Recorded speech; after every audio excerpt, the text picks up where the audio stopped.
Gyda fi'n testyn o Titus y dryddedd benod a'r bedwaredd adnod. Titus penod 3 adnod 4. Eithir pan ymddangosod daioni a charia Duw ein hachubwr tuag at ddyn. Nawr, roedd yr Apostol Paul yn sgrifennu Titus ac yn dweud sut y dylsai y saint ymddwyn. Sut fod y Cristion, sut mae'r Cristion fod i fyw. Ac mae'n cyfeirio at reidrwydd sancteiddhad. Yn gyntaf, yn y benod gyntaf, sancteiddhad ymlith y gynulleidfa. Ni'n gweld yn y 5 adnod o'r benod gyntaf. Mwyn hyn, y ddadewais yn creta fel iawn drefnid y pethau sydd yn ôl ac y gosodid henuriaid ym mhob dinas megis yr ordeiniais i ti. Sut yr oedd yr eglwys a'r gynulleidfa fod i fyw, ac yna mynd ymlaen yn yr ail benod i ddangos pwysigrwydd y bywyd sanctaidd y mywyd y teulu a'r unigolion yn y 6 a'r 7 adnod o'r ail benod. Y gwir ianc, yr un funud cynghorau i fod yn sobr, gan dy ddangos dy hun ym mhob peth yn siampl i weithredoedd da a dangos mewn athrawiaeth, anllygredigaeth, gweddeiddra purdeb. Ac yna mynd ymlaen yn y dryddedd benod, mae'n cyfeiriad bwysigrwydd sancteiddhad y mywyd cyhoeddus yn y 2 adnod gyntaf. Dŵg ar gof iddynt fod yn ddarostyngedig i'r tywysogaethau a'r awdurdodau, fod yn ifydd, fod yn barod i bob gweithred dda, bod heb gablu neb yn anamladdgar yn dirion gan ddangos pob addfwynder tuag at bob dyn. Am bwysigrwydd yn yr holl benodau yna. Ond fan hyn yn y testyn, i ni'n gweld, mae wir yn dyrchafu Duw yn y cyfan, y dealltwriaeth o'r Efengil. Mwyn i ni fod yn rhai sydd yn sanctaidd. Mae'r rhaid ddechrau gyda'r Efengil bob tro. Rhaid gofyn, a ydyn ni wedi deall beth yw gwir Gristnogaeth, beth yw bod yn blentyn i Dduw. Ac yma i ni'n gweld. I ni'n gweld y mae Paul yn dyrchafu Duw. Ac yn dyrchafu Duw yn yr ôl o'n iachawdwriaeth ni. Ni'n gweld felly yn gyntaf, hoffwn ni edrych sut mae Paul yn dyrchafu Duw yn ein iachawdwriaeth ni trwy bwysleisio'n gyntaf pechod dyn. Yna mae'n dangos cariad Duw y Tad ac yn olaf achubiaeth o ras. Wel, yn gyntaf, y pechod dyn. Gai ofyn cyn i ni hyd i ddarllen yr adnod dwi am gyfeirio ato, gofyn beth yw eich barn chi am bechod dyn? Beth yw eich barn am eich pechod chi? A ydych chi'n deall unrhyw beth? Ydych chi wedi cael unrhyw olwg o'ch pechod chi? Fel ni wedi gweld yn y penodau cyntaf yn arwain i fyny y pwysigrwydd o sancteiddhad. Dyle fe ddim fod yn broblem, na ddyle. Ni ddyle fe byth fod yn broblem i'r Cristion.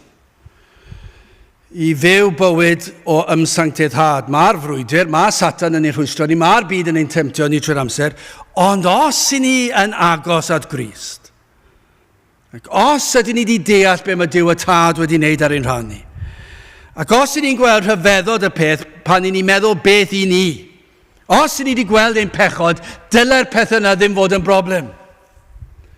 Dyle i wasanaethu fe ddim fod yn broblem. Dyle colli mas ddim fod yn broblem. Dyle dioddau ddim fod yn broblem. Os i ni wedi deall beth sydd yn wir amdana fi, mae pechadur yw fy enw. Os ni wedi deall na, a difrifoldeb pechod. A falle hyd yn oed i deall na, falle bod yn dealltwriaeth ni o bechod yn wallus pan i ni'n meddwl, falle am bechodau. Ac falle dyna lle mae'r broblem. Hyn mae'r ysglythyr yn dysgu ni yw ni'n pechu oherwydd mae pechadur ydyn ni, pechaduriad i ni. Dyna sydd wrth raidd y broblem. Dyna yw'r achos. A dyna beth ddylen ni fod yn deall cyn unrhyw beth arall. Os dwi'n colli tymer, mae hwnna'n bechod ydy, ond mae'r colli tymer yn dod oherwydd pechadur ydw i. Ac felly, os ni wedi deall, mae dyna ydw i, dyna yw fy natur i, dyna yw difrifoldeb y peth, ac yna mae dyna pam dwi'n pechu, yna'n sydyn iawn mae'r peth yn dod yn llawer mwy difrifol, ac mae'n dyrchafu Duw, fe ddown i at hynny, maes o law, ond edrychwch ar y drydydd adnod, a yw hwn yn achosi problem i chi? Adnod 3 o drydydd benod, canis yr oeddem ninnau hefyd gynt, yna noethion, yna nifydd, yn cyfeiliorni, yn gwasanaethu chwantau ac amryw felyswedd, gan fyw mewn dregioni a chenfigen, yn ddigasog, yn casau ein gilydd. Wel, does dim amser i fynd trwy'r adnod na i gyd, ond am adnod sydd yn ddigalon i'w ddarllen. Ond mae mor wir. Ac i bob Cristion, y rhai sy'n proffesu bod nhw'n pwyso'r grys am ychybiaeth, ac yn credu, i bob Cristion sy'n credu mai ei hunig obaith am y nefoedd i'w gras Duw, yna, os ych chi wedi deall yr Efengyl, mi fyddwch chi'n sicr wedi dweud amen am yr adnod honna. Byddwch chi wedi cytuno fod y geiriau yma'n ddisgrifiad perffaith ohonoch chi. Fydde dim brwydr ganddoch chi. Byddwch chi ddim yn cwestiynu'r peth. Bron iawn, byddwch chi ddim hyd yn oed yn dadlau, wel, mae yna lefelau o bechod a reina yw'r gweithaf oll. Mi fyddwch chi siwr o fod wedi dweud hyn. Dyna ddisgrifiad ohona i cyn dod yn Gristion, a dwi'n gwybod mor gloi i'w syrthio nôl i'r pechodau yma. Pechadur yw fy enw. Ond i'r di-gred, yn sicr, beth chi'n mynd allan i'r strydoedd heddi ac yn siarad gyda'r di-gred, mi fydden nhw'n dadlau gyda hwn, a mi fydden nhw'n cwestiynu'r peth, ac bydden nhw ddim yn hoffi'r ffaith bod hyn yn cyfeirio at nhw. Bydden nhw ddim yn meddwl bod yna'n deg. Ac yn sicr, petai chi'n mynd i unrhyw gapel heddi a siarad gyda'r cryfyddol, hynny yw, y cryfyddol yn unig, mi fydden nhw'n cael anhawster ar geiriau yma. Dwi ddim yn gwybod sut bys nhw'n trafod y geiriau yma. Efallai bydden nhw'n dweud, mae hwnna'n wir am rai. Ond sicr, nid fi. Dwi hwnna ddim yn ddisgrifiad o fi. Yn enwedig, os ydy'r rhain wedi magu ar aelwyd Grisnogol ac yn mynd i'r capel, a mynd i'r ysgol Sul, ac i feddwl bod yr adnod yma'n disgrifio rhywun sydd wedi mynd i'r ysgol Sul trwy bywyd nhw fel plentyn, ac wedyn wedi cael ei dyrchafu fod yn athro ysgol Sul, ac yna wedi cael ei dyrchafu fod yn arweinydd y pobl ifanc, ac yna pam nhw'n rhy hen i fod yn arweinydd y pobl ifanc, yna bod nhw'n dysgu'r ysgol Sul i oedolion, ac ar ôl, siwr o fod, yn diweddu lan yn y weinidogaeth heddi, a mi fyddech chi'n siarad gyda nhw ac yn dweud, a yw hwn yn wir ohono ti? Yr oeddem ninnau hefyd gynt yn anoethion, yn anifydd, yn cyfeiliorni, yn gwasanaethu chwantau, ac amryw fel yswedd, gan ddiw mandrygioni a chenfigen, yn ddigasog ac yn cysau'n gilydd. A bydden nhw'n dweud, na, dyw hwnna ddim yn wir amdano fi. Falle bod yna'n ddisgrifiad o bobl eraill, ond nid fi. Falle yn disgrifiad o bobl yng nghanol Caerdydd a Nos Sadwrn, pan maen nhw'n feddw gaib, a falle'n ymladd ac yn rhegi. Falle maen nhw'n wir amdano nhw, ond dim fi. Dwi'n mynd i'r capel. Dwi'n canu'r ymynau. Dwi ddim yn wir amdano fi. Dyna fel bydd yr rhai'n siarad. A credu bod nhw'n ddigon da i'r nefoedd. A well ar mwyafrif. Ond am ddisgrifiad teg yw i ni sydd yn honni fod yn Gristnogion, mi fyddech chi'n dweud amen i'r ffaith bod yr gair yma yn ddisgrifiad ohonoch chi yn sicr cyn dod yn Gristion, ac i chi'n gwybod eich tueddiadau ar ôl dod yn Gristion, yn anoethion. Heb ddeall. Dydyn ni ddim yn dweud eich bod chi'n anoeth ymhellau'r byd. Dydyn ni ddim yn dweud fan hyn, dyw'r Beibl ddim yn dweud eich bod chi'n anoeth gyda'ch arian. Sicr, mae yna lot o bobl, maen nhw mor glyfar. Maen nhw'n gwybod ble i roi arian. Dyn nhw ddim yn anoeth. Maen nhw'n gwybod sut i fuddsoddi'r arian. Maen nhw'n gwybod i ba fanc i roed yr arian. Maen nhw'n gwybod i adael yn am gyfnod, a beth i wneud, a sut i symud e. Maen nhw'n mor ddoeth. Maen nhw'n gwybod sut i brynu eiddo, tai a cartrefi, o falle maen nhw'n prynu 2 neu 3, a maen nhw'n llogi nhw mas a gadael i bobl i fyw yn neud arian. Maen nhw'n ddoeth iawn gyda'r arian felly. Maen nhw'n gwybod pa gwrs i gymryd, maen nhw'n gwybod pa lwybr i fynd, maen nhw'n mor ddoeth, ond dim dyna beth mae'r Beibl yn ddisgrifio. Maen nhw'n dweud bod nhw'n anoethion ar y pethau pwysicaf oll mewn bywyd. Lle mae'n dod i'r ysbrydol, dyn nhw ddim yn deall y gwirionedd, a maen nhw mewn tywyllwch. Hynny yw, does dim diddordeb yn y gwir ffydd. Sicr, does dim dirnadaeth.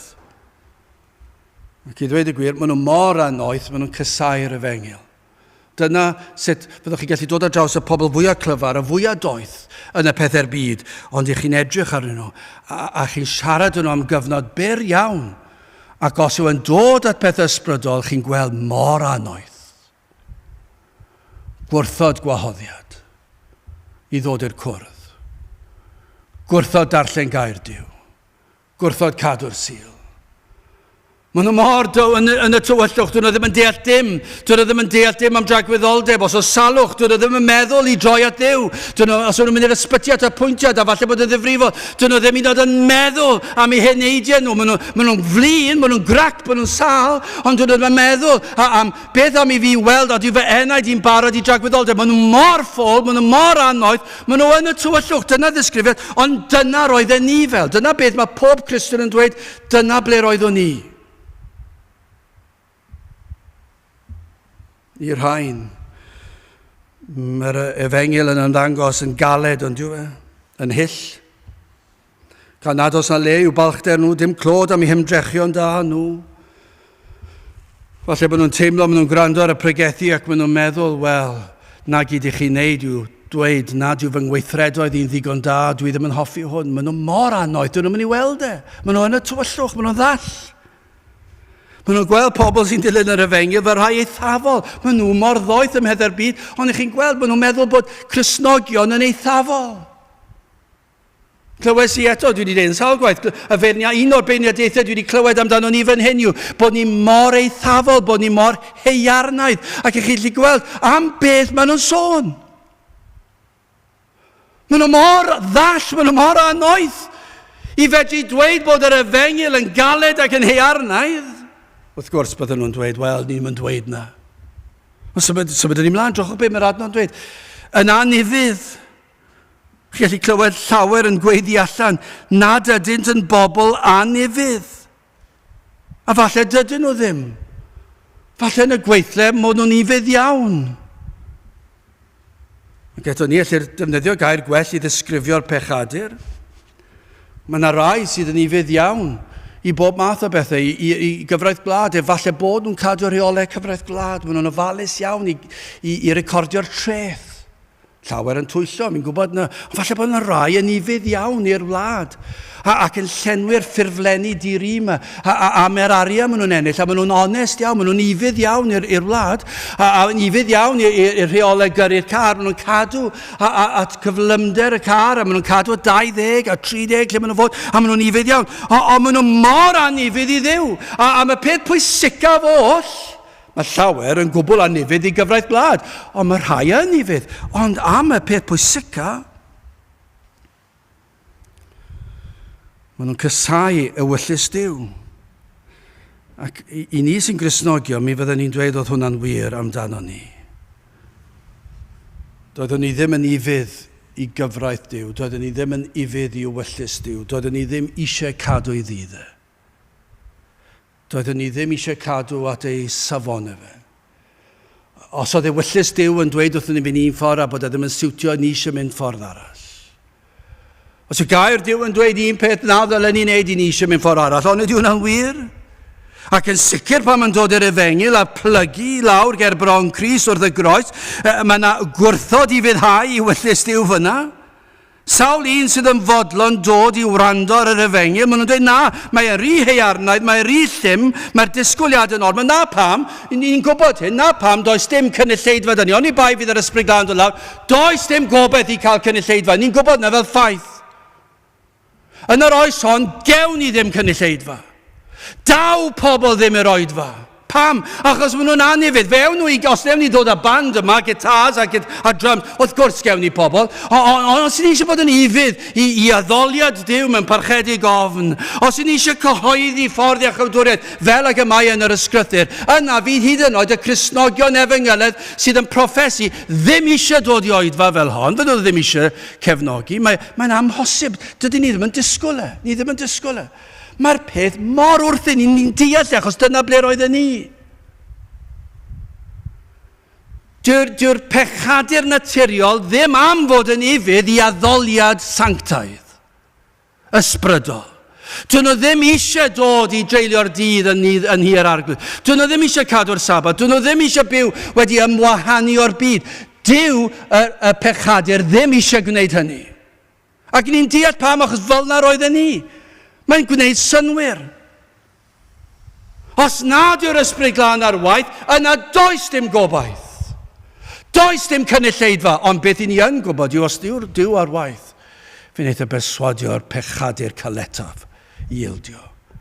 Fydd yn agor llyged i enwyd i weld i bechod.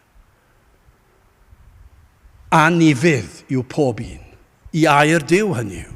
I'r efengil. Mae'n wrthyn, mae'n rhywbeth afiach iddyn nhw, a ni'n deall pam. Does dim lle i falchder, does dim lle i ryddid, does dim lle i bechu, does dim lle i fydolrwydd, does dim lle i chwant, does dim lle i dim byd o hynny yn yr efengil. A mae'r Cristion yn deall hynny, fel na roeddwn ni gynt. Ni ddim yn edrych lawr yn neb ac yn dweud, a berniadu, be ni'n dweud, fel na roeddwn ni gynt. Mae'r pechadur yn y tywyllwch, yn anoeth ac yn anifydd. Torri cyfraith Duw. Mae gair Duw yn dweud wrthyn ni bod ni'n dod mor fyr o ogoniant Duw. Mae pob un ohono ni sydd wedi'n geni yn dod yn fyr o ogoniant Duw. Dyna sy'n naturiol. Yn cyfeiliorni, yn gwasanaethu chwantau ac amryw fel yswydd. Ond nid yw yn wir, mae'n wir o'r gymdeithas heddiw, mae wastad wedi bod yn wir. Siwr o fod, i ni wastad yn teimlo bod nawr yn waith nag yr oedd, ond fel na mae dyn wedi bod erioed, a fel na roedden ni. Yn cyfeiliorni, ac yn gwasanaethu chwantau, ac amryw fel yswydd. Pwy all y ddadle a hyn? Hyd yn oed y crefyddol a'r parchus allech chi weld nhw'n dadle, ond fe ddylsen nhw ddim. Gwir yw'r geiriau hyn amdano ni, gan fyw mewn drygioni a chenfigen yn ddigasog, yn cysau ein gilydd. Ewch i unrhyw gatref, i unrhyw stryd, unrhyw bentref, unrhyw ddinas, unrhyw wlad, unrhyw gyfandir. Ond nid oes na gweryla, dydd ar ôl dydd ar ôl dydd, y mae na gweryla, mae na gasineb. A maen nhw gyd yn dechrau dros rhyw fater dinod, ond mae'n dechrau wastad ar rhywbeth mwyaf hyrt, y peth lleiaf oll. Sawl catra heddi fydd na rhyw ffrai anferth, gan fod un wedi cael rhywbeth i gynod doedd e ddim eisiau. Neu falle bod y gŵr neu'r wraig wedi llosgu rhywbeth amser bwyd. A bod y llall yn flin. Sawl cweryl sy'n mynd i ddechrau, ac mae'n mynd i fynd yn fwy na cweryl. Allen ni tybio, fe fydd yr heddlu'n cael ei galw allan heddi, sawl cartre dros y wlad, dwi'n gwybod faint, ond tybio ni yn ystod yr hanner awr nesaf, wel falle fwy na nach, mae cynno wedi fynd, falle bod yr heddlu'n yn awr. Allen ni tybio fod yr heddlu wedi cael ei galw allan ers amser cynio i sawl cartre dros y wlad, oherwydd rhyw ffrai, rhyw ffrwgwd, rhyw anghytuno sydd wedi mynd mor fawr, wedi mynd allan o'r reoledd, a mae'n ymladd wedi digwydd, a mae rhywun wedi ffonio'r heddlu oherwydd rhywbeth i wneud gyda pryd bwyd. Dyna fath bobl i ni. Ac mae'n digon, dydyn ni ddim yn gallu pwyntio bys y dew mae'n warthus, achos i ni gyd yn eog ohono fe, i dyna fel oedden ni, ac hyd yn oed fel Cristnogion, i ni'n aml yn gallu syrthio i hyn, dyma yw pechod. Mae dwi ddim yn gwneud synwyr nag yw, mae'n warthus. Bydd na rai, ni wedi darllen y ddiweddar, bod na rhyw gymydog wedi lladd ei gymydog, a cael yn eog,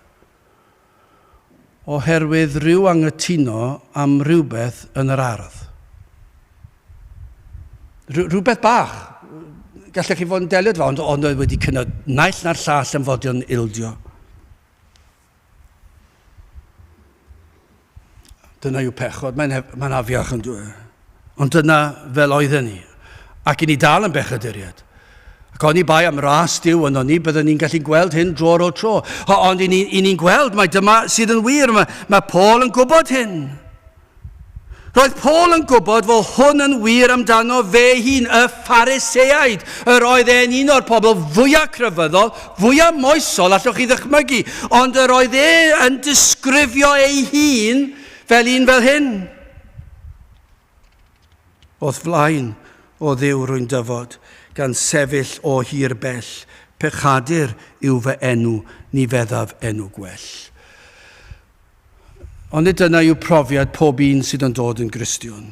Cyn dod yn Gristion, allwch chi ddweud mae hwn yn wir, oedd flaen o Dduw rwy'n dyfod, a le dwi'n sefyll? Gan sefyll o hir bell. Dwi'n ofni dod. Nid oherwydd unrhyw beth am Dduw a bod chi'n ofni Dduw yn yr ystyr yna, na, dwi'n sefyll o hir bell. Pam? Achos dwi'n mor frwnt. Dwi'n mor eog. Pechadur yw fy enw. Alla ddim fod mwy personol yna. Dyna yw fy enw i. Galwa fi'n bechadur. Am dweud, ni feddaf enw gwell. Ond nid dyna sydd yn arwydd. Os rwy'n yn teimlo fel hyn, allech chi dweud, maen nhw'n agos. Maen nhw'n agos at teyrnas Steffan. Maen nhw'n agos i ddod yn Gristion. Maen nhw wedi deall rhywbeth trwy waith yr ysbryd glân. Maen nhw wedi deall. Chi sydd yn gwrando falle ac yn proffesu fod yn blentyn i Dduw. Ond nid yw yn wir bod ni'n dweud amen i hwn bod yna'n wir ohono ni. Hyd yn oed os nad i ni wedi cyflawni yn llythrenol rai pechodau, i ni'n gwybod ei fod yno yn y galon, ni'n gwybod y potensial sydd yn ein celonau ni. I ni'n gwybod fod oni bai am ein magwraeth ni, byddwn ni wedi pechu 100,000 o bechodau mae'r byd yn ei wneud, pe taw ni wedi cael hanner y cyfle. Ac i feddwl unrhyw beth arall, i chi'n twyllo'ch hunan, chi mor yn y tywyllwch, mae'n anhygol. Mae fydd pob Cristion yn gallu dweud, dwi'n eog o hyn i gyd, ac os nad yn llythrenol, mae yno yn y galon. Mae'r pechod mor frwnt. Jeremia wedi ddeall, Jeremia 17 a 9, y galon sydd fwy ei hwyll na ddim, a drwg ddiobaith ydyw, pwy a'i hedwyn. Ond nid yw e mor wir am bob un person. Felly pan ni'n darllen adnodau fel hyn am beth yw difrifoldeb pechod, fydd y Cristion ddim ag unrhyw anhawster i ddweud dyna yw fy enw i. Ond i'r crefyddol fydden nhw'n anghytuno. Dwi'n dda, dwi'n foesol, dwi ddim yn gwneud gymaint yna o ddrwg. Wel, gadewch i ni symud ymlaen. Un o'r rhesymau bod Paul yn rhoi hwn fan hyn yw mwyn dyrchafu yn ail cariad y tad, sef adnod y testyn. Eithir pan ymddangosod daioni a chariad Duw ein hachubwr teg at ddyn. Mae o wedi deall yn dod. Wrth roi disgrifiad o ddyn yn ei bechod, nawr mae'n gallu dyrchafu Duw, a dyrchafu mawredd, a chariad, a gras Duw. Pan i chi'n rhoi y ddoi ochr yn ochr, pechod dyn, a nawr cariad Duw y tad. Nawr, i chi'n gweld y gwahaniaeth, ond nid yw gweld y fath dywyllwch yn dyrchafu mawredd a goleuni Duw. Ni wedi bod yn ddiweddar yn trafod y lliw di wrth ochr gwyn. Ond nid yw e mor amlwg, mae rhywbeth hyfryd yn diwe. Pan chi'n peintio rhywbeth yn ddi, a mae ganddoch chi wal wen sydd yn lan, a chi'n gweld y gwahaniaeth, mae'r gwahaniaeth yn amlwg. Ond fan hyn, mae e'n fwy pwysig. Pan ni'n gweld tywyllwch y dyn yn ei bechod, ac yna nawr goleuni Duw y tad a'i gariad, a pan ni'n gweld pa mor ddifrifol yw ein gwrthwynebiad ni, nawr ni'n gweld pa mor rhyfeddol yw gras Duw. Feddwl beth oedden ni, ac eto i Dduw ein caru ni. Iddo agor y ffordd i'n hachub ni. I ni fel Cristnogion, mae yna rhywbeth o'i le yn does. Os nad ydyn ni'n deffro yn y bore ac yn rhyfeddu ein bod ni'n Cristnogion. Os nad ydyn ni yn gwrando ar oedfa bregethu lle mae'r Efengil ac i ni'n gorffen yr oedfa heb rhyfeddod fy mod i wedi fy maddau. Os nad ni'n edrych ar ein plentyndod a'n hieientyd ni ac yn meddwl mae Duw yn ei gariad wedi fachub i. Os nad yw yn dod â syndod i ni, mae yna allan i ddadle, falle unau'n gwrdd wedi gwrthgilio neu'r erioed wedi dod i gredu. Achos mae naill neu'r llall rhaid iddo fod, gallai ddim bod yn unrhyw beth arall. Os nad ydyn ni fel Cristnogion yn rhyfeddu at ras a chariad Duw yn ddyddiol, yna gwrthgiliad neu dim deall o'r Efengil yn llwyr yw e. Naill neu'r llall. Mae yna le i farhau yn does i'r Cristion, os nad dwi'n deffro yn y bore ac yn dweud diolch i ti yr holl a ddiog Dduw am yr Efengil sanctaidd. Pan yn meddwl am yr holl i chi sy'n gryfyddol wedi magu ar aelwyd Cristnogol ac wedi clywed yr Efengil sil ar ôl sil ac wedi wrthod sil ar ôl sil, ac os nad ydych chi'n rhyfeddu bod chi wedi dod i gredu, yna chi ddim wedi deall. Neu chi wedi hen gwrthgilio am amser i chi weddio, o Dduw maddau i mi am fy ngwrthgiliad. Fe ddyle cariad Duw y tad ag ato ni, ein llethu ni'n llwyr, fe ddyle fe'n taro ni lawr. Dyle ni fod na rhyw gan o ddiolchgarwch yn ein calonau ni drwy'r amser fel Cristnogion. Os i ni'n wir wedi deall beth yw pechod. Ai am fy meia i, dioddefodd yr arglwydd Iesu Grist. Ond dyna beth sy'n wir. Sicr, does dim lle gan unrhyw Gristion i ddweud nad oes rhai yn heiddi maddeuant a thrigara Duw. Does dim lle, a fi'n siŵr bod Paul yn pwysleisio hyn, does dim lle gan unrhyw Gristion i edrych falle allan yn ystrydoedd ac y gweld yr anfoesoldeb a'r meddwdod ac yn meddwl, edrychwch arnyn nhw. Drychwch be maen nhw'n wneud. Does dim gobeith iddyn nhw dderbyn y ffydd Gristnogol. Wel, os ych chi'n meddwl felly, chi ddim wedi deall yr efengil nag ych chi. Chi ddim wedi sylweddoli beth oedd yn wir amdano chi, achos i bob Cristion fyddwn nhw'n gweld dyna oeddwn ni. Ac y mae gras a charia Duw y Tad wedi cael ei wneud yn ddigon clir yma'r maddeuant yna i bob un fan hyn sydd yn dod ato fe. Ond i bai am ras Duw, pan ni'n edrych ar greulondeb a chasineb dyn at ddyn ac yna'n edrych ar gariad Duw at ddyn, mae'n anhygol yn diwedd. Mae dyn yn cysau dyn, mae dyn yn fodlon lladd dyn, mae cenedl yn fodlon lladd cenedl arall. Dyna gyd sydd yn y newyddion, yw gwledydd yn brwydro ac yn bomio ac yn lladd ei gilydd, ac dyna gyd ni'n clywed yn y newyddion, yw teuluoedd yn gas i'w gilydd, a pobl yn ymladd ac yn dweud celwydd am ei gilydd, a'r casineb yn ei celonau nhw, hyd yn oed pan maen nhw'n neis i'w gilydd, mae yna genfigen a balchder tu ôl i'r peth, ond dyma beth sydd yn anhygol, yw nawr cymharu hyn a charia Duw y Tad at ddyn.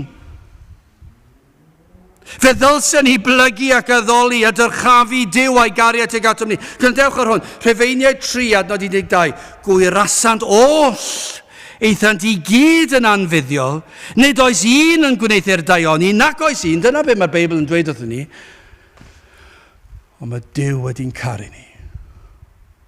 Wedi caru'r byd. Am ras, i ddod â rhai fel ni o gyflwr o bechod i fod yn blant i Dduw. Does dim heiddiant ynddo ni o gwbl. I ni'n euog o droi ein cefnau ar Dduw ac ar ei drigaredd. Ac eto mae e dal i ymestyn allan ei fraich a chibol i'n hachub ni. A mae hwn hyn oed yn gwneud yn fwy rhyfeddol, yw falle bydd yna rhai wedi clywed yr efengil a teimlo presenoldeb Duw. Ac wedi wrthod e. Ac wedi troi cefn. A mae Duw dal i ymestyn allan ei fraich tuag atyn nhw. Dwi'n abod rhai sydd wedi tystio bod Duw wedi agosau ac wedi dangos rhywfaint o'i pechod, ond maen nhw wedi wrthod e. Maen nhw wedi gwrthod e. A mae bron i ddegawd mynd heibio a dal i wrthod e. Ond dyma yw gras Duw. Gallen wrthod am ddegawd arall ac am ddegawd arall ac am ddegawd arall. Ond dyma yw gras Duw, y gwrthod a codi dwrn a mynnu ffordd yn hunan. Mae Duw dal yn fodlon trwy ei ras a'i gariad yn rhoi cynnig i chi i droi ato fe mewn ediferwch. Dyna yw gras, dyna'r efengil. A falle bod nhw wedi cyflawni'r holl bechodau gweithio allwch chi ddychmygu. Ond mae cariad Duw y Tad yn ymestyn allan ar drai fel yna hefyd. Yma yn yr adnod hon, chi'n gweld adnod 6, pwy yw'r gwaredwr yn adnod 6? Wel, Duw y Tad. Nid yr arglwydd Iesu Grist yn yr achos yma, gan amla mae e. Ond adnod 6, yr hwn a dywaltodd e fe arnom ni yn helaeth trwy Iesu Grist ein hachawdwr. Mae Duw y Tad sydd wedi cynllunio, y Tad sydd wedi trefnu, y Tad anfonodd ei fab i achub dyn yn ei bechod. Wrth gwrs Iesu Grist yn waredwr hefyd, ond fan hyn i ni'n cael yn y cyd-destun yma i Dduw y Tad i fod yn waredwr. Fe yn y dryndod cyn llunio'r byd, fe drefnodd nhw ffordd yn do. Fe drefnodd y diwdod. Ac am ras, am gariad digrwydd y Tad, i anfon ei fab ei hun. Y mab a fyddai'n bodloni pob un o'r gofyniadau mae Tad yn ei roi. Fe ddwedodd y Tad, rhaid i ti i fyw bywyd perffaith. Achos diw fy mhlant i, diw'r defaid fy mrhaedd i, ddim yn mynd i allu dod yn agos i gadw fy nghyfraith i. Rhaid i ti fy mab cadw'r gyfraith iddyn nhw. Fedra nhw ddim cadw un cyfraith, heb sôn am y deg, fedra nhw ddim dod yn agos i fod yn berffaith. Ac felly roedd rhaid i'r Duw y mab ddod a bod yn ifydd. A fe ddath e'n wirfoddol. A fe ddath e o'r nef, a fe gafodd ei eni ar y ddeiar. A fel babi roedd yn berffaith, fel plentyn roedd yn berffaith, fel dyn ifanc yn ei arddegau roedd yn berffaith, ac yna fel oedolyn yn ei weinidogaeth roedd yn berffaith, oedd wynebu erledigaeth a croeshoeliad roedd yn berffaith. Fe gadwodd fe fodlonodd pob un o gyfynion y tad ein mwyn i cariad y tad a'r mab sydd fan hyn.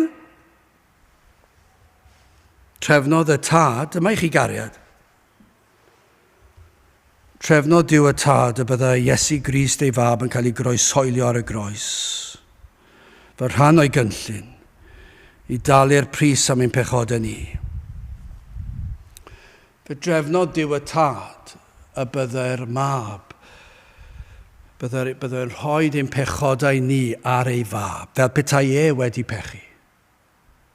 Fe rhoddwyd nhw ar Iesu Grist, ein pechodau ni. A byddai fe'n cael ei gosbi am ein pechodau ni, am bob un o'n pechodau ni, o beth i ni'n cyfri'r lleiaf i dy mwyaf, a'r ffaith mae pechaduriad ydyn ni. A me fydod, 1 Timotheus 1:1 gwrandewch ar hwn, Paul, apostol Iesu Grist yn ôl gorchymyn Duw ein iachawdwr, a'r arglwydd Iesu Grist ein gobaith. Adnod 15, gwir yw'r gair, ac yn heiddi pob derbyniad, ddyfod Crist Iesu i'r byd i gadw pechaduriaid o barai pennaf ydw i fi. Dyna i chi cyffwrdd arno fe. Bod Duw y tad wedi anfon ei fab i faddau i mi fy mhechodau. Yr adnod fwyaf amlwg yw Ioan 3:16. Canis felly y caro Duw y byd. Fel yr hoddodd fe ei unig anedig fab, fel na choller pwy bynnag a gredo ynddo ef, ond caffael ohono fywyd trygwyddol. Nawr, mae'r adnod yna gallu llithroddi ar y tafod, mae'n hwydd iawn.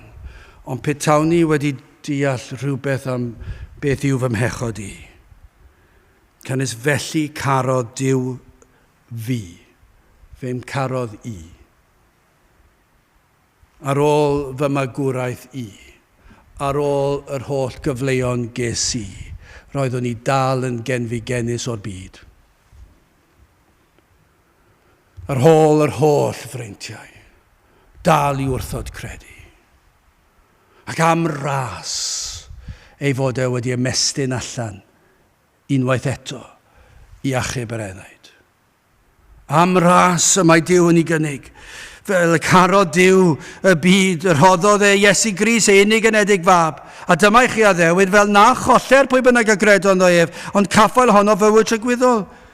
Effesiaid 1:3, dyma i chi, bendigedig fyddo Duw a thad ein harglwydd Iesu Grist, o'r hwn am bendithiodd ni a phob bendydd ysbrydol yn y nelfolion leoedd yng Nghrist, ond i ni'n rhoi y clod i Duw y tad hefyd, am gariad Duw y tad, ond dyna yw'r testyn, eith'r pan ymddangosodd daioni a chariad Duw ein iachubwr tuag at ddyn. Dyma i chi gariad Duw y tad yng Nghrist. Dyma chi ras, wel yn olaf i orffen yn fyr, achubiaeth o ras. Mae hyn yn amlwg i'r Cristion.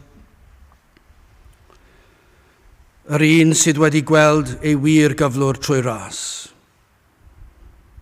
Trwy waith yr ysbryd glân, yn agor llygaid yr enaid i weld ei bechod. Ni'n gwybod dadle yn erbyn hyn, cyhyddo o fod yn hearnaidd, yn gil, yn eithafol. Ond chi'n meddwl beth, yr eiliad yma'r ysbryd glân yn dod ac yn gweithio, yma'r dadleuon yna'n diflannu. Yr eiliad yma'i gras ar waith. Yr eiliad yma'i Duw ar waith ar yr enaid. Does dim cweryla mwyach yn dod o'r enaid. Dyw'r enaid ddim yn mynd i gweryla bod yn eithafol mwyach. Dyw'r enaid ddim yn mynd i ddweud bod hwn yn hearnaidd. Dyw e ddim yn mynd i gwestiynu y disgrifiad o'i bechod. Mae e'n gwybod bod e ddim yn heiddi maddeiant. Nawr mae wedi dod i weld i sefyllfa fe. Ond nid oes yna led yn ei weddio nawr ar ei rai, a bydd hwn yn wir o Dduw grason agor llygaid fy enaid neu enaid rhywun arall i weld fy angen neu ei hangen am Grist. Ond nid dyna yw'n gweddi ni am eraill. Os y'n ni'n Gristnogion, ein gweddi ni hynny, o Dduw agor llygaid ei hynnydd iddynt weld ei hangen am Grist. Ac os ych chi heb ddod eto, gweddiwch chi hyn, o Dduw graslon, agor fy enaid, llygaid fy enaid i weld fy angen am Grist. Os ych chi dal i feddwl y gallwch chi ymdrechu i wella a bodloni'r tad, ych chi ddim wedi ddeall, Galwch arno fe i agor eich llygaid. Mae'n amhosib i blesio Duw. Ni'n gweld adnodau 5 ymlaen. Gwrandewch, sy'n eisiau chi droi at fe, na i ddarllen os yw yn haws i chi ddilyn, gallwch chi wneud yn iawn. Am eiriau, na i ddarllen yn bwyllog. Dyma chi eiriau sy'n disgrifio gras Duw yw'r cyfan. Ond i bai am ei ras does dim gobeith. Adnod 5. Nid o weithredoedd cyfiawnder yr rhai awnaethom ni. Eithir yn ôl ei drigaredd yr ychibodd e fe na ni. Yn ôl ei drigaredd. Sut? Trwy olchiad yr adenedigaeth ac adnewyddiad yr ysbryd glân. Dyna sut dwi'n dod yn Gristion? Nid fy ngweithredoedd i, trwy'r golchiad, trwy'r adenedigaeth, adnewyddiad yr ysbryd glân. Gwaith Duw yw'r cyfan. Adnod 6. Yr hwn a dywalltodd e fe arnom ni yn helaeth trwy Iesu Grist ein hiachawdwr. Fel gwedi yn cyfiawnhau trwy ras ef, yn gwneud yn etifeddion yn ôl gobaith bywyd trygwyddol. Dw e ddim yn gwneud synwyr, nag yw e, bod rhai fel ni yn etifeddion yn ôl gobaith bywyd trygwyddol. Os mae heddiw ein diwrnod olaf ni ar y ddaear, fe fydd bywyd trygwyddol yn dechrau. Wrth gwrs mae'n rhannol wedi dechrau nawr, ond pan yn croesi byd amser i byd trygwyddol. Dyna'n hetifeddiaeth ni. A mae'r cyfan o ras. Gwir yw'r gair, adnod 8. Ac am y pethau hyn yr ewylltysion i ti fod yn dair, fel y byddai'r sawl a gredasant i Dduw ofalu ar flaenori mewn gweithredoedd da. Y pethau hyn sydd dda a buddiol i ddynion. Y mae'r cyfan o ras. Darparodd Duw y cyfan yn ei fab Iesu Grist. Am ryfeddod bod modd i rai fel ni fod yn blant i Dduw. Am obaith sydd yma. Os oes yna rhywun sy'n gwrando sy'n teimlo pwysau euogrwydd pechod ar ei heneidiau. Am obaith. Bod modd i chi, i un fel chi cael eich derbyn. Bod iachawdwriaeth, bod achubiaeth yn bosib yng Nghrist Iesu. Dyna yw'r neges. Pa bynnag mor wael i chi meddwl chi wedi bod. Dyma'r neges y mae cariad Duw y tad, ei garedigrwydd ei drigaredd wedi cynllunio'r ffordd yma. Mae Duw yn garedig i eneidiau pechadurus. Dyna yw'r efengyl. Ac felly, petai rhai yn gwrando ar y we mewn rhyw garchar am pechodau mwyaf erchyll cymdeithas, neu petai rhywun sydd newydd ychwelyd o'r ysgol Sul Prynhawn mewn rhyw gapel ac yn llawn balchder. Ac erioed wedi wneud unrhyw beth yn ei barn nhw am dorri'r gyfraith. Ond yna y ddoi eithaf allech chi ddweud, ac yna trwy ras y ddau yn dod i weld pechadur yw fy enw, ni feddaf enw gwell. A fod pwysau iogrwydd a balchder a rhagrydd, yr holl beth yn pwyso'n drwm. Ond yna i chi'n clywed am un. Am yr arglwydd Iesu Grist, am gariad Duw y tad ie, ond iddo fe yng Nghrist Iesu darparu ffordd. Bod na obaith, bod na newyddion da. Dyna yw'r efengyl, newyddion da, bod yn llawn gobaith a llawn goleuni. Bod Duw wedi darparu ni yn Iesu Grist, ffordd i chi cael eich maddau, ffordd i'ch bryntni chi cael ei golchi'n lan. Mae'n anodd i ni maddau'n hunan am gymaint i ni wedi wneud. Mae hwnna'n wir. A fydd hwnna'n aros am weddill ein bywyd ni. Fyddwn ni'n ffeindio fo'n anodd i faddau ac anghofio pethau. Ond dyma beth sy'n wir o'r Cristion. I'r un trwy ras i wedi gweld i bechod, ond yna trwy ras wedi gweld cariad Duw y tad yn anfon ei fab Iesu Grist, ac yna beth mae'n dweud, dewch at y groes. Dyna'r ffordd bob tro. Does dim ffordd arall. Mae o wedi dweud, dwi wedi darparu ffordd i ddelio gyda'ch pechod. Na dyw hwn ddim yn broblem i'r byd tu fas. Dydw ddim un o'n gweld i bechod. Ond os yw'r ysbryd glân wedi agor eich llygad a dangos eich pechod, yna beth i ni'n dweud yw dewch at droed y groes. Syllwch ar yr un a gyflawnodd hyn oll eich mwyn chi. Dyna pam y dath e. Dyrchefwch eich llygad tuag at y mynyddoedd, tuag at Dduw. Gan iddo ef edrych arno ni. Dyma beth nath ei gadw yn ei galon cyn llunio'r byd. Y drefn yma. Cyn i'r byd cael ei greu, dyma oedd ynghalon Duw y tad. Cyn amser, y byddai fab yn dod i achub pechaduriaid. a bydde modd i rai fel ni cael ein maddau. Pob pechod. A dyna beth ddigwyddodd, fe ymddangosodd Crist. Fe ddath y ffordd a drefnod ar yr adeg iawn. Ephesiaid 2:7, fel y gallai ddangos yn yr oesodd a ddeiau, ragorol olyd ei ras ef, trwy ei gymwn ysgarwch i ni yng Nghrist Iesu. Dyma yw'r ffordd. Cariad Duw y Tad. Ei garedigrwydd, ei drigaredd e. Fe drefnodd e ffordd yng Nghrist i achub pechaduriaid. Felly dewch ato. Cyffeswch a chredwch, pwyswch yn llwyr ac yn unig ar fywyd a marwolaeth ac atgyfodiad yr arglwydd Iesu Grist. Dyna'r ateb bob tro. Y broblem yw ein pechodau ni, ond yr ateb yw cariad Duw y Tad. A'r mab ar ysbryd glân, gwrandewch ar y geiriau yma wrth i ni gloi. Eith'r pan ymddangosodd daioni a chariad Duw, ein hachubwr, tuag at ddyn fe ddarparodd e'r ffordd i achub ni yn yr arglwydd Iesu Grist. Gadewch i ni weddio. O Dduw, i ni yn diolch i ti am yr arglwydd Iesu Grist, yn diolch i ti am dy gariad ac am dy ras, ac am anfon dy fab, ac yn diolch am yr arglwydd Iesu Grist, ei fuddod yn dod o'i wir fodd. Te'r gweithiau ni'n plith, tywat y lan ysbryd, ni'n gweddio, bydd na rai yn dod i weld i pechod ac yn dod i weld cariad Duw y Tad a'r mab, ac yn dod i bwyso yn llwyr ar yr arglwydd Iesu Grist. Te'r bendithio nawr, i ni gofyn ein ôl trwy enw ac heiddiant ein arglwydd Iesu Grist. Amen.